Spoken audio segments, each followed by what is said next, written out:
Luckily, I didn't have any vaccines because it's only Yeah. NHS could vaccinate patients. Yeah. And my approach, I didn't encourage patients to have vaccines. They had to decide themselves Yeah. whether they want to vaccinate or not. To be honest, I prefer to suggest to my patients something I would do myself. And I didn't agree with vaccine. I didn't believe because it's a very short cut and was not tested enough for me to suggest to my patients. I was worried about the side effects, and I was worried about the consequences, what happened in 3 to 5 years to my patients, and I didn't want to be the one who suggested that. But they had NHS GPs, and they could, whoever wanted to have a vaccine, they had a vaccination.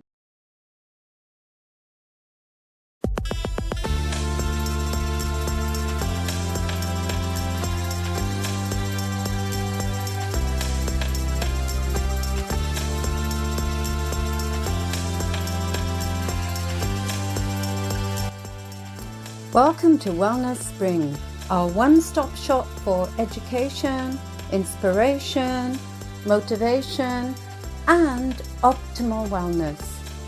Learn from top experts and exceptional people. Welcome to Wellness Spring, where we unravel the remarkable stories of individuals who have triumphed against all odds and have dedicated their lives to well-being. I'm your host, Beverley Holt, with 4 decades of experience in all aspects of wellness. In today's episode, we delve into the inspiring journey of Dr. Liliya Burrett, a resilient medical professional reshaping healthcare in the heart of London. Dr. Burrett's path began in challenging circumstances under communist rule, where her early career involved trading vodka and sugar for essential goods. With only £50 in hand, she arrived in England, eventually overcoming obstacles and becoming a qualified doctor on Harley Street. Founder of the Chelsea practice on Sloane Street, Dr. Burrett advocates for preventative healthcare, offering 24/7 services that include full health checkups with a personal touch. Fluent in Russian, Ukrainian, Polish, and English, she caters to diverse communities, emphasizing chronic disease management, healthy lifestyles, women and men's health, and family planning. Join us in this compelling episode where we welcome Dr. Liliya Burrett and explore her journey, showcasing her dedication to accessible and personalised healthcare. Welcome, Dr. Liliya Burrett, to Wellness Spring. I'm so grateful to our communal friend, Ilona Munslow, for introducing us.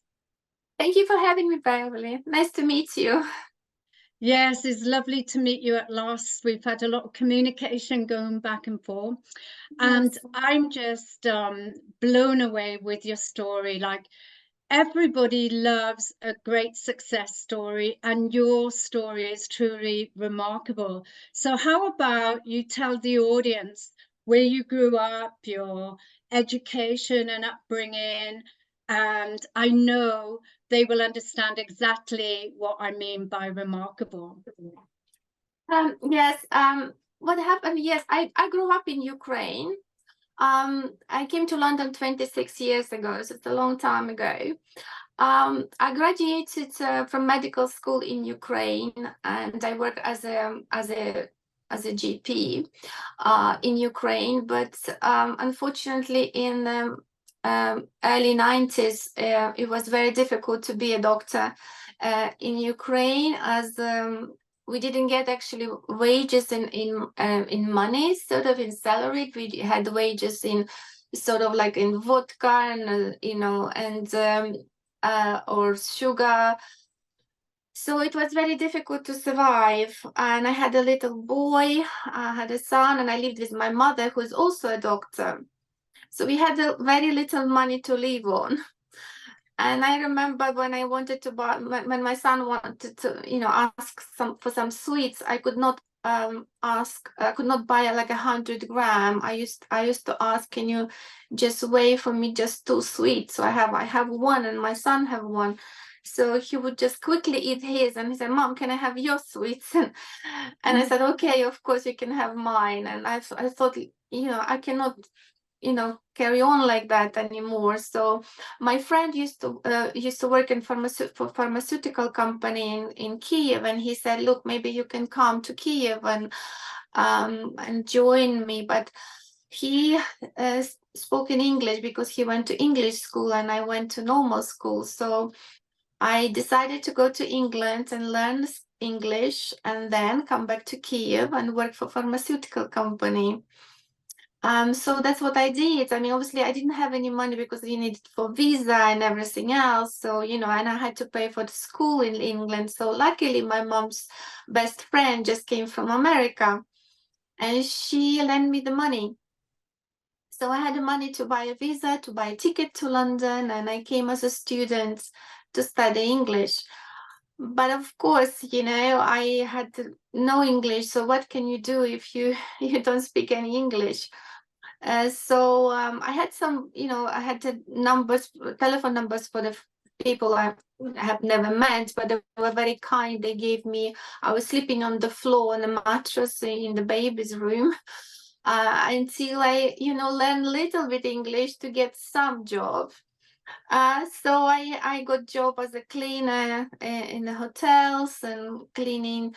And then as I learned a little bit of English, I managed to make sandwiches in the sandwich bar. And then I progressed into waitressing in a Turkish restaurant and some Greek restaurants. So so when I came to London, I really liked the lifestyle, and I had a dream. I was telling everybody I want to be a doctor in London. And everybody was sort of laughing at me. I said, do you understand? And it's even for English people very difficult to become a doctor. And, but, if you have a dream, you really focus in on it and you go for it. And that's what I did. So I was, as a student, I was allowed to do the 20 hours of work. And sometimes, of course, I did more than that because I need to pay for everything. And so I did, and I studied English as my English was improving. I was moving to different stages of different work. And then I seen an advertisement in the newspaper that they needed a nurse, and I applied for the nursing job, and I got a job as a nurse. Which I thought at that time that would be enough because it was a great job working for pharmaceutical company actually, Sofitel. At that time, it was a new drug called Taxol, which we use in actually now. And I had a patients, and I used the patients with advanced breast cancer.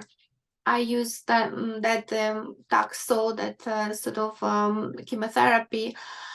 And I used to see the metastatic changes before. I used to measure metastasis in the lungs and do and after, and sort of. So I did lots of job which consultants should do, and then consultants should started encouraging me, saying like, you should do your doctor's degree and become a doctor, and we help you. We sort of do the references for you and everything. And then I was married by that time, but then and I told my husband that I want to be a doctor because everyone's encouraging me, and he said no. I mean, I don't want you to be a doctor. So he divorced me because he said I deceived him, and So but so I had to move out with my son into council flat. And I lived there for 2 years while I was doing my 2 years of medical exams and English. So it took me 2 years to work very hard, like between 8 o'clock in the morning and 10 in the evening to do the plab 1 and plab 2. And in 2 years, I lived in 42 pounds a week with my son. And we used to eat lots of pasta and sometimes butter and sometimes cheese. But yeah, in 2 years I passed all the exams, and I become a GP. I did a GP training, and I must say, you know, my son was very, he's the best son ever, because he was never a problem. He never gave me any stress, you know, when he was going through the schooling.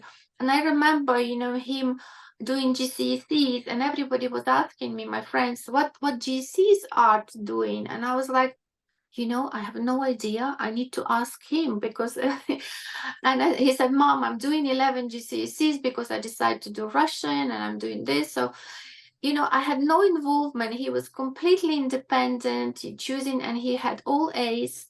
And he said, Mom, I want to go to this school because this school is very good, and I need to go to Tiffin. You just need to sign this application form.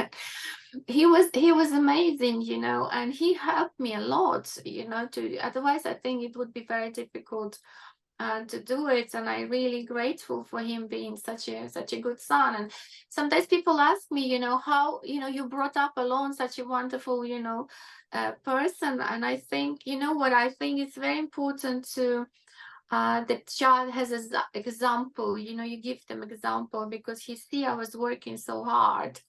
So, and he was working very hard as well. So I think that's the only reason.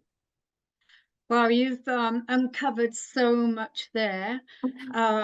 First of all, I just wanted to ask you, what was it like in Ukraine when you were getting paid with vodka and sugar? Because I believe when we've chatted, you mentioned that you had to barter in the grocery shop, you know, and exchange it for food. Absolutely, you have to be lucky, because my mom, who was a doctor, she had a patient who was working in the vodka sort of department in a big store. So we used to bring like you know, boxes of vodka, because it's a lot, and we used to bring, and she used to give us money. So that's how we sort of survived of that. And some people, you know, they were using big sacks of sugar they used to use to make vodka, and we used to sell that sort of to them as well. So that was incredible experience, you know. And yeah, and it's still in Ukraine. I mean, doctors and teachers is the same, you know, like most countries, you know, they don't get paid very well, but at that time it was very dramatic. Yeah, well, I guess must be awful to have families still in Ukraine at the moment with the war. Oh yeah, absolutely. I'm lucky because I managed to get my family here to London. So my mom is 80 years old, and I'm very proud of her, because she's so independent. You know, she learned, you know, some English. She's on Bubble, you know, I got her the app, Bubble app. She learning English, and she goes to church, and she managed to talk like, I'm from Ukraine. Sorry, I don't speak any English, you know. So, and she's managed to communicate, you know. She said, no coffee, tea. So and she goes shopping, and she's learned the numbers, and like she's I'm so, you know, it's incredible at 80 years old she's adapting, because she has no choice. She left everything in Ukraine, and she came here just with a rucksack, you know. She had no clothes. I had to, you know, ask my friends, and you know, to donate some clothes, because I have a brother and his wife and 2 kids and my mom. So they came after war here. So they lived with me in 2-bedroom flat for 9 months, which was you know, a bit of a challenging time. And yeah, so I managed to get, you know, to get the accommodation for my brother and his family, and for my mom. So now they live separate, and no, but we get together, and it's, so I'm very happy. I'm very grateful that you know, that I managed to get them sort of to here to London. But I have, of course, lots of friends left. And imagine the doctors, my friends were doctors, and they was Kalashnikov. Can you imagine? They fighting. And some of them doctors, I see the pictures, they operate, then they lie on the floor, they sleep a little bit, and they operate again. And it's literally in the tent. And in this weather, in this cold weather, I feel so sorry. And it's just this really things which dominates my mind a lot, and I do help a lot. I'm sort of sending there, but I'm trying to not to give money to charities. I give money to particular people, to particular causes. Like when they need something, like even like socks, for example, or because it's winter now, they get very cold. So yeah, it's a very difficult time. Yeah, that's emotionally heart-wrenching, just to think of everything that people are going through at the moment. And yeah, I know family are very important to you, and obviously it must have been heart-wrenching. Initially you had to leave your son behind and your mother looked after him. And how old was he? How long were you separated for? Because we were separated for 9 months. Right. And then it was very hard because my son was 6 years old, and 7 years old he was going to school in Ukraine. And he said, Mom, because he didn't have his father, and he said, Mom, I don't want to go to school alone, because it's a big thing when you start in school in Ukraine. He said, I want you to be with me. So I came back and I thought, that's it. My English is good now, and I go to Kiev and I will work and I stay in Ukraine.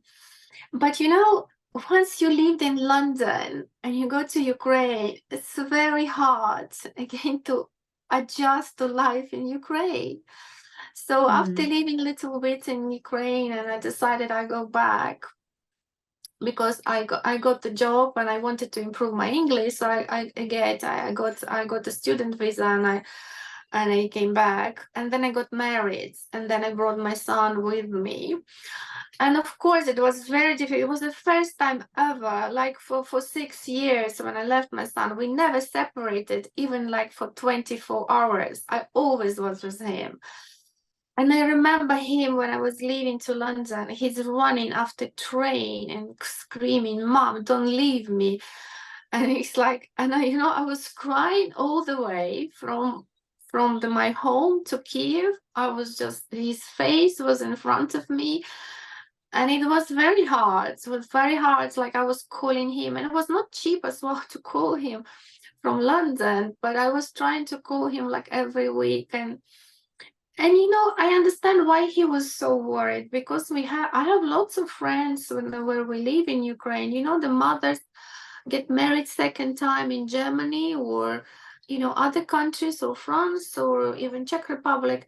And what, it was very sad. They have another kids with that second husband, but they never come back to pick up the kid from Ukraine. And these kids are staying with grandmothers. And my son had friends who were like that. And I think my son always thought that there is a chance that I have another kid in England and I have another family and I will leave him behind. And that's what was and I was always, this is what I always was telling you, look, I will, as soon as I can, I will come and collect you. But then I got married, and my ex-husband, he adopted my son because he never had kids. And he adopted, and obviously I went, with my husband to Ukraine, and we brought my son here. So he was very, very happy. And the thing is, like, we had a pizza, and my son was saying, like, Mom, can you imagine, we're so rich, we can afford whole pizza. Because in Ukraine it was so expensive. Like I said, no, we only have one slice of pizza for my son for his birthday. That's what his birthday treat, a slice of pizza. So it's just like incredible. Yeah, incredible changes. Yeah. And you've had so many more changes and challenges, especially like when you did get your first job with the Natural Health Service, then they needed someone with a driving license. Oh God, yes, it was incredible. I got this amazing job, which was even not to get that job. It was so challenging because imagine having job as a GP in Kingston. I mean, it's almost impossible. It was like 50 people apply for one job. And I managed to get to the interview stage, and I had like 10 people waiting in the waiting room. And I see all these people, Oxford graduates, you know, Cambridge graduates, all these, you know, young people, and me sitting there. And I always wanted to go back because I said, I have no chance. How can I stand the chance with, you know, with these people? And, you know, and it's I had an interview, and you know, and the interviewer said, I think you're going to be a very good GP. I want to tell you now that we're giving you a job. I think you have a, you know, soul for the GP, and you're going to be very good GP. And I got a job. And imagine I got this job, which I was really happy, which I knew I'm going to love it. And yeah, the driving license, you know, I didn't realize. And I had 1 month to have a driving license. And I was like, oh my God, my friends was helping me, was driving me, and like, you know, and when I passed the driving test, he said, yes, you passed it. I started crying. I was like crying. He didn't understand why I was crying. I said, look, you just saved my life. I mean, I really needed that driving license. He said, you should have told me before. I said, oh well. Anyway, yeah, I was so happy. Wow. And who or what inspired you? Because you've had a lot of work with various hospitals, but who or what inspired you to start your own practice, the Chelsea practice in Harley Street? Yeah, first I started in Harley Street and then in Sloane Square. I see what happened. I worked as an NHS. I worked as a salary GP. I had 2 partners. There was 3 of us in a surgery in Battersea, and I suppose I maybe I worked a little bit differently, you know. I just love what I do, and I think patients feel that, you know. So when patients come to me and say I have a headache, I think what my partners would do, you said, have you tried paracetamol? You know, take paracetamol and then come back. But you know, I always like, you know, how long, you know, I take a history, and I think patients like that, you know.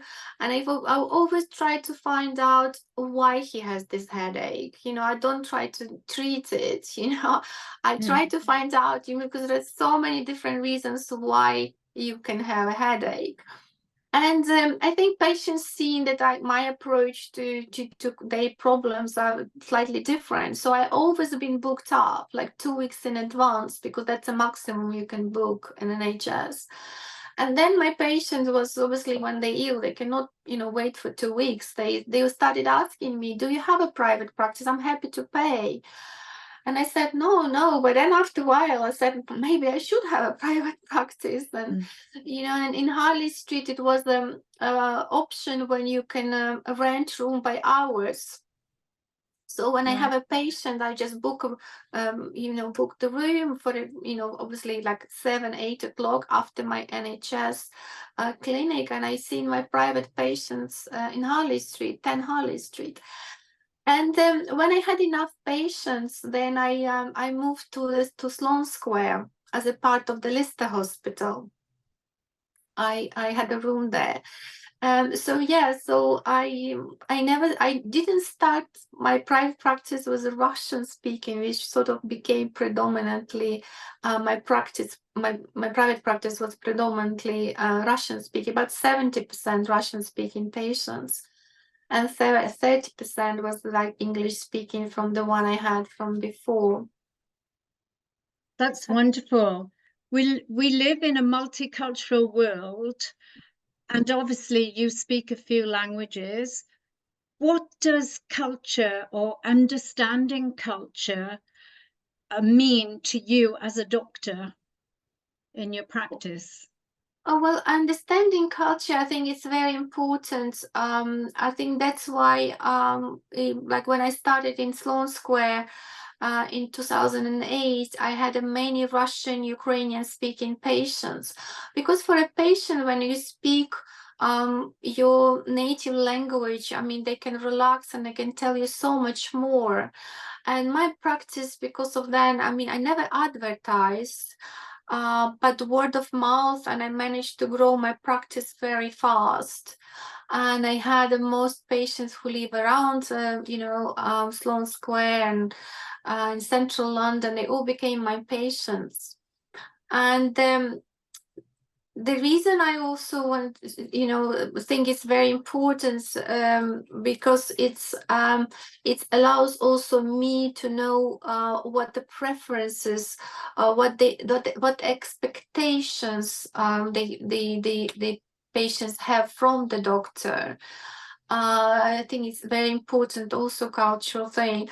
So when the war started, I wrote to the parliaments that I wanted to see Ukrainian families who come to London because I know the culture, I know the language. And I wrote that I'm happy to see all this, just let them know about me. But somehow the government was not interested, which was very strange, because I thought I would take the pressure from the NHS.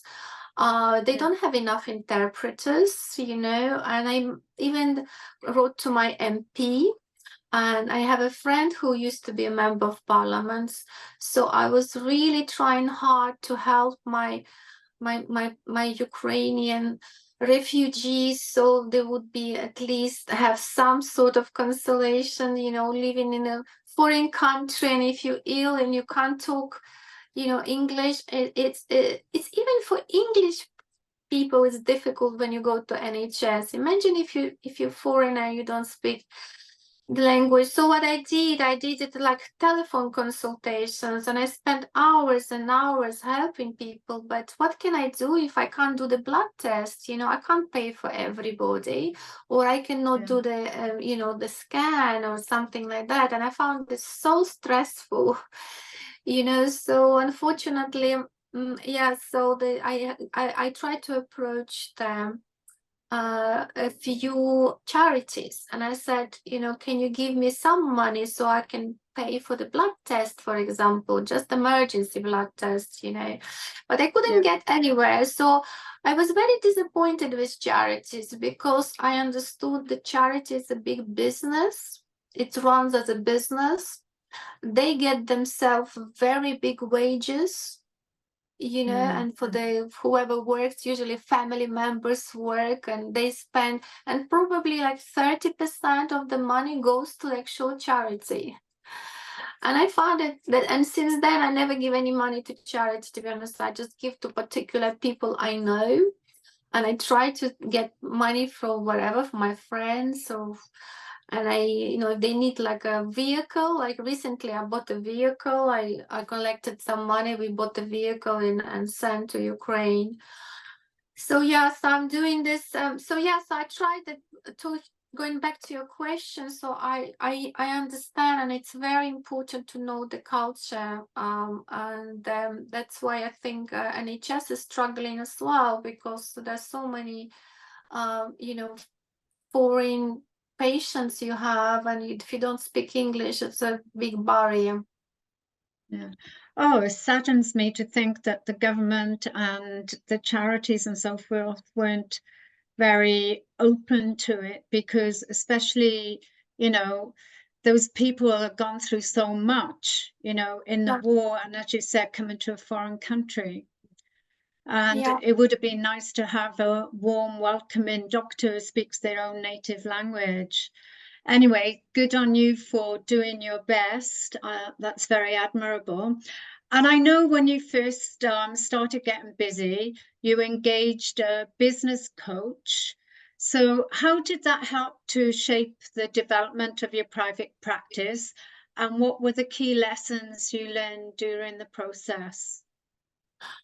Well, yes, it was a very good idea to get a business coach because, you know, I am good as a doctor, but I was not a businesswoman. First of all, for me, it was a bit strange to charge for my consultations because NHS, it was all free of charge, and charging people for something I did it for free was very difficult for me. So I was charging very little. But then of course, you know, I had to pay my rent and everything. So yes, so and also I was doing everything myself. I didn't have a secretary. So my business coach said I have to employ a secretary and start sort of delegate some sort of task and not doing everything myself. And that was a very good idea. So since I was very lucky. I had a very good secretary who had some medical degree in Ukraine, and so she understood all the diagnoses and the problems and the symptoms. And she was with me for a very long time. And yes, and then so then I understood the principle that you have overheads and you need to pay, so you have to charge patients. And from little by little, I had to sort of increase my charge for the consultations. But yes, I think it's very important to have a good coach to start the practice. Yeah, and to guide you, because I know you've told me that the coach is saying it's not per hour what you're charging, it's for your years of training and education and experience. Absolutely, but that time I had quite a long absolutely, education and time, and that's what I was charging for. That's true. I've forgotten about that. So that was easy. Yeah, you have to remember that and value your worth. And I know that you believe prevention is better than cure, and it's very evident in your practice. So can you share what led you to adopt this philosophy and its impact on the services you offer? Yes, I do believe that prevention is better than cure in a way that even something like a cancer, if it's spotted earlier, it's much, much easier to treat. You have more options of treatments. And I always try to tell my patients, so by doing that, like a sort of checkup every 6 months or even once a year, it's really, really beneficial. And I always tell my patients, so what you're doing today, it's actually you're planting a seed for something in 10 years time and in 5 years time. So it's very important if you want to be healthy in 5 years time, like to 5, and it's very important what you do now. And to do now is being healthy and doing all the health checks. And I do like this triple health checks, which is a blood test, urine test, and stool test at the same time. And I even sort of created this network of people who visiting patients at home. So you don't need to do nothing. You know, I have a nurse who come to your home. You just need to prepare your stool sample, and she takes the blood and take the urine sample and take to the lab. So it's a very minimal effort from the patient. Just to do this sort of prevention, like a screening sort of a test. And I really think it's very important because, I do that, and I do the mammogram, and just explaining, for just recently had a patient who had a mammogram 6 months ago, and then she did the blood test. And it showed, and she didn't really wanted to do the blood test because she had a mammogram. But then blood test showed that the blood test was the result was higher than normal. And then when we did mammogram, she had lots of calcification. So even in 6 months' time, she already developed calcification. So without that blood test, she would wait for another mammogram. It would be too late. So I always explain how important, because this blood test, like a tumor markers, they are very sensitive and they're very good, they're very advanced, and we have to use it to our advantage to prevent to prevent some sort of like a cancer conditions. Yeah. Yeah, that's great. And it's always good to have the guidelines and the markers, and it's like ticking the box, yes, I'm healthy. And you mentioned that you do house visits, and I also know that you offer 24/7 services. So out of the hours GP, how did that come about? Well, you see, what happened from the very beginning, I gave to my patients, they always have my number, my private number. I know it's very unusual. None of my colleagues, they only have, my patients only have the secretary's number, but my patients have my private number. So they can WhatsApp me or they can call me anytime. But I must say, practicing that, my patients never take advantage of that. They never, hardly ever call me unnecessarily.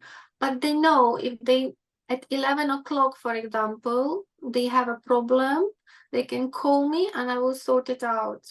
It depends on the problem. I can either tell them you have to go to A&E, or I said, okay, I send in prescription to the pharmacy and you go and get the medication, and you get medication delivered from the pharmacy literally in an hour. So I think I provide like a very much VIP medical services to my patients. Yes, it does sound like VIP luxury concierge service. So that your patients are very lucky that you're so caring. And I know your practice covers a spectrum of healthcare needs, including women's and men's health and family planning. So what inspired you to offer such a comprehensive service, and how do you tailor them to make individual needs? Yes, I mean how I think private practice is different from NHS, because NHS you have a protocol for example, for one condition, and it's applied for the million of people. But I think private practice is very much tailor-made for the particular person.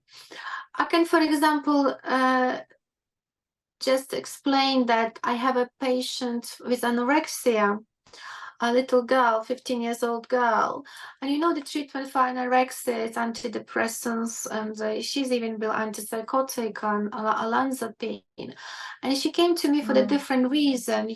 She came for the sore throat, and obviously then I knew she's anorexic.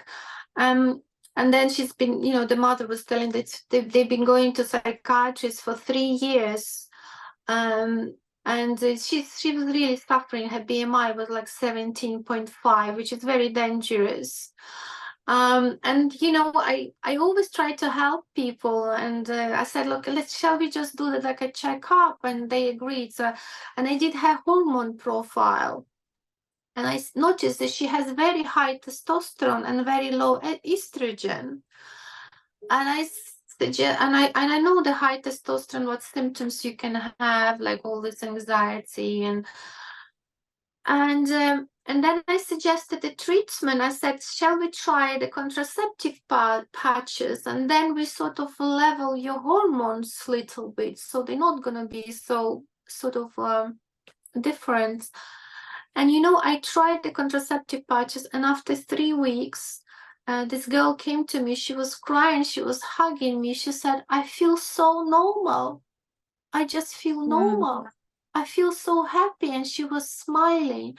And her mother was crying. And, and I feel normal. And she's just doing her GCSEs. And she's just happy girl, And I don't say it's applicable to everybody, but I think it's so important, because when you have diagnosis anorexia, you just go by protocol.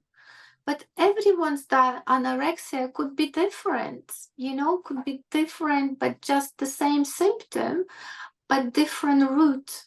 So I like to dig into the root of each problem of my patients. I feel sometimes like I'm a Sherlock Holmes, I want to find the culprit who did it. And I go into my books and I go into internet now, you can find everything.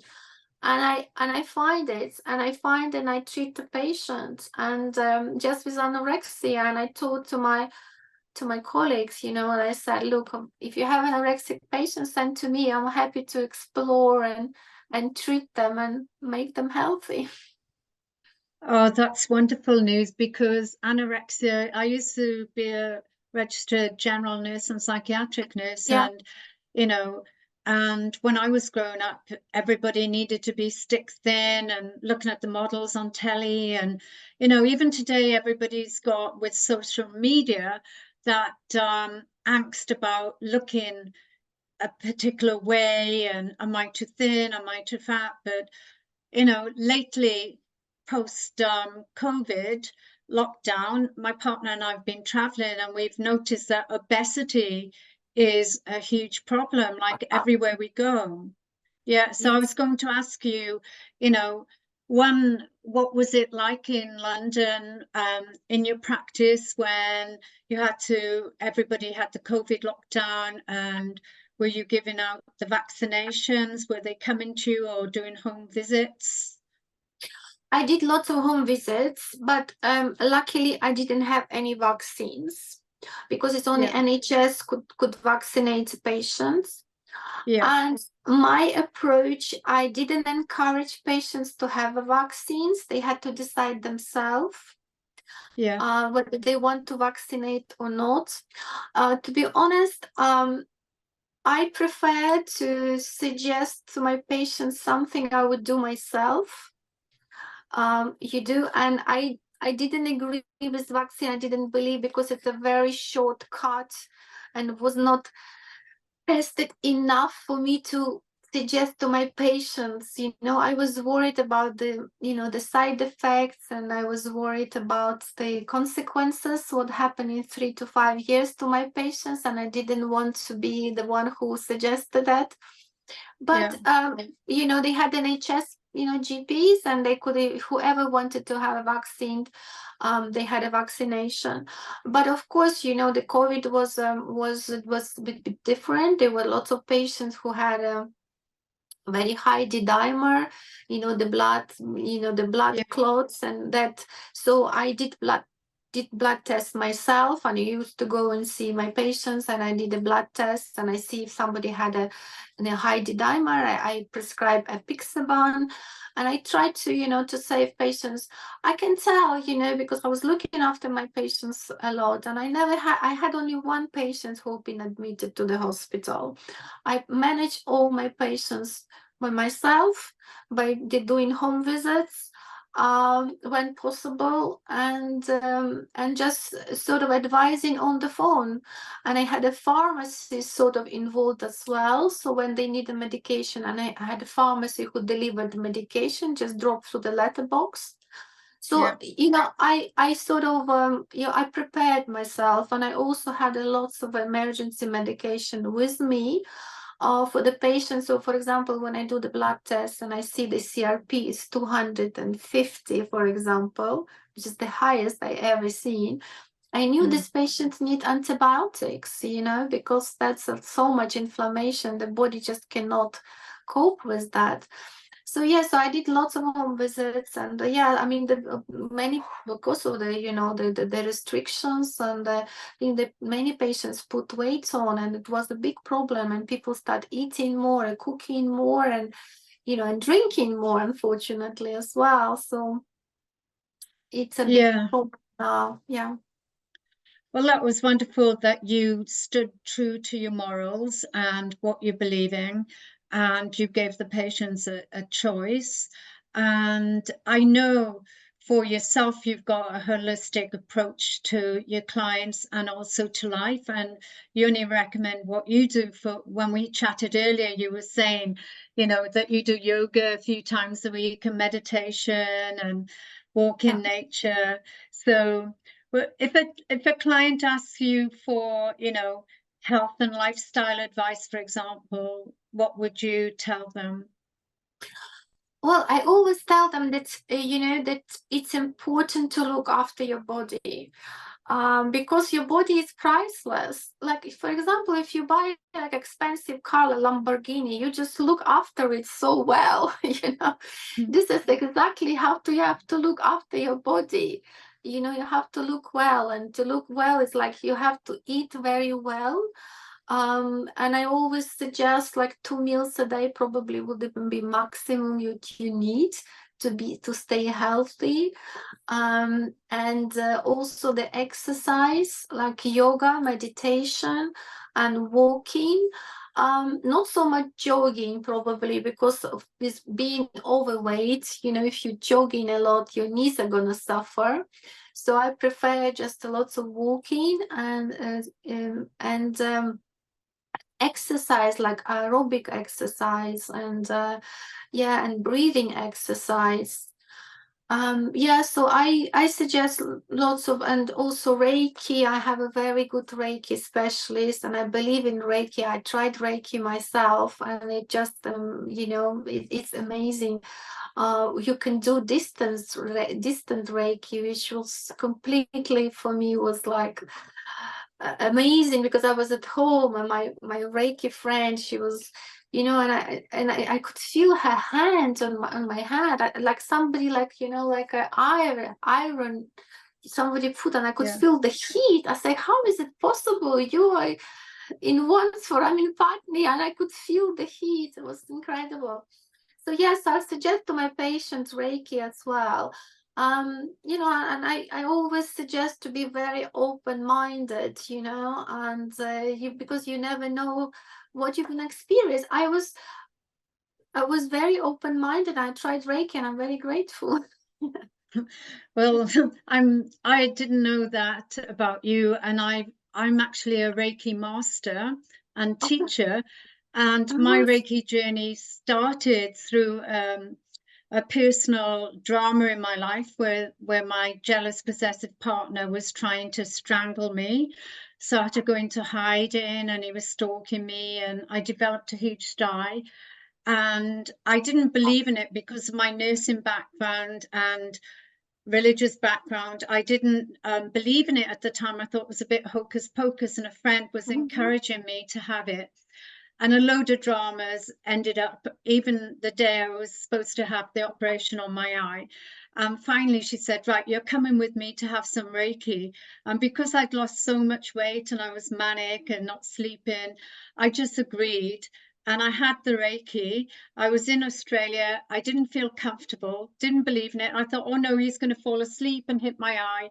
And I couldn't wait to get off the bed. And a week later, on the weekend, a few days later, I went to Wales from Australia.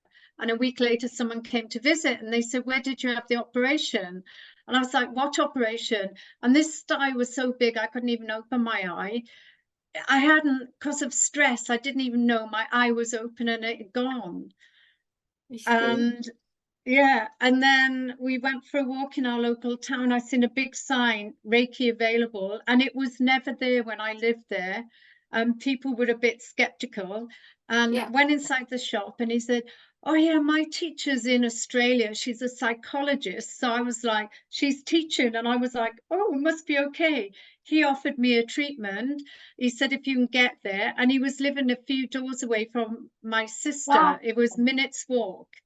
And the next day I woke up, and it was like having an awakening, because I could forgive my ex-partner. I could see beauty in everything. And yeah, but distance Reiki is good. And I've been helping so many people with that over the years, no matter where I live. But yeah, so it sounds like you've got a good network of people around you. And I know your coach suggested business networking. And how important has that been in your role as a doctor? Oh, it's very important, to know who your patients are gonna like, especially, you know, if it's Russian-speaking patients, they don't get on with all the consultants, all the doctors. So over the years, you know, I chosen the consultant, my network. Like I have a cardiologist, I have a gynecologist, you know, who I'm happy to, I trust them. They will gonna do the good job, and they're gonna report back to me if something they're not happy with, so I can report to my patients. Because sometimes, you know, the patient received the letter, they don't understand what they're talking about. So I will have to translate and put in layman terms and explain what happened. So I work a lot with different consultants. I'm like in the middle between the patient and the consultant. And I think it's important for my patients as well. So when I refer, they know they're in a good hands. Because I'm a bit skeptical, Harley Streets, you know, sometimes medicine is too much a business. And sometimes they put business before a doctor, which I don't like. And sometimes I have to fight for my patients, talking to consultants and saying, would you do this to your mother? And they say, honestly, no. And I say, okay, then you're not treating my patients either. Because, you know, it's just not, you have to, you give the Hippocratic oath, and I have to stand for it. You know, the first thing, it's it's do not harm. You know, and if I see like it's harmful, and then I don't like it, and I'm gonna fight for my patients for the right thing. And recently, what I also discovered, that you always have to have second opinion. That's what I tell to my patient. When you go into oncologist and they tell you you have this little lump, you need to remove it. It's not easy to remove lump from the lung, you know. And I always say, look, you have to have second opinion. You have to go to different countries, Switzerland or Germany, and have second opinion. And then I will be happy for you to have an operation. But before that, no. You have to have second opinion, because I'm always worried, the back of my mind, it could be unnecessarily. Wow, you're an absolute gem. That's so wonderful to hear. And considering your experience, what advice would you give to other doctors that are going to enter private practice, especially regarding the business skills essential for its success?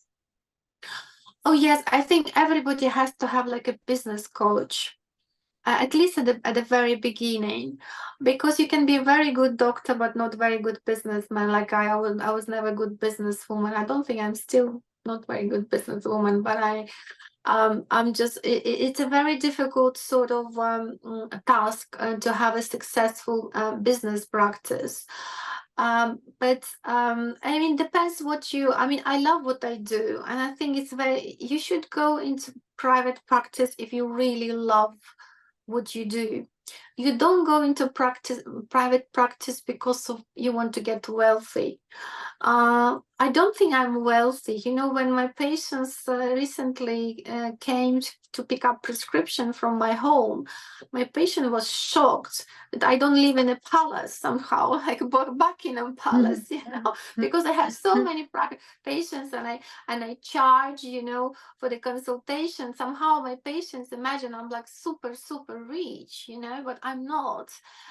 You know, yeah, I pay taxes, and you know, and everything else. But I think it's important. You can have a very successful medical private practice if you really love what you do, and you love your patients and they love you back, and there is like exchange of energy. And I'm very happy, like when I treat the patients and I say thank you, and I feel good, and I feel this good energy. It gives me this good energy. And that's I never advertise, and word of mouth it's just, this is how I grow my practice, through word of mouth. So that's why my suggestion. Yes, so you have to have a practice manager, business manager, but very important that you love what you do. That's wonderful words of advice. And if there was one thing you could do to change the world, what would that be? Well, considering situation in Ukraine, I would demolish wars all over the world. I would be so happy if there would be no war anywhere, no people not dying unnecessarily, completely unnecessarily.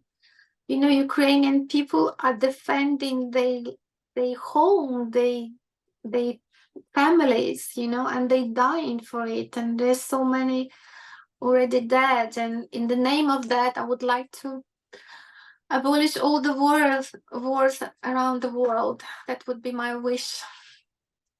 That's a wonderful wish, and may there be peace on earth.